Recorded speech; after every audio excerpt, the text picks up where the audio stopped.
Pulivendula MLA ములాఖత్తులు అని jail దగ్గరికి వెళ్తూ నేను చంద్రబాబు గారిని హెచ్చరిస్తున్నా అంటూ పదే పదే విమర్శలు చేస్తున్నారు. ఏం చేద్దామంటావు? నేను ఏం చేద్దారంట అదే నేను చెప్పేది కాదు. ఇట్లే మాట్లాడుతూ ఉంటారు. ఇప్పుడు ఇంకోటి కూడా గుర్తుపెట్టుకోవాలి.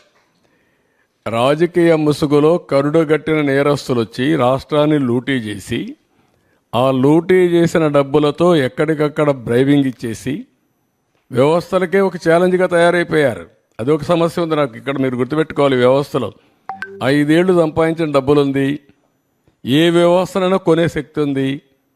ఆ వ్యవస్థను కొనే పరిస్థితికి వస్తారు. అందుకే మార్నింగ్ కూడా బ్యాంకర్స్ అని చెప్పాను, 200-500 రూపాయలు రద్దు చేయండి, క్యాష్లెస్ విలేజెస్ ఉండేట్టుగా ఎక్కడ చూసినా డిజిటల్ కరెన్సీ ప్రమోట్ చేయండి మీరు అని చెప్పాం.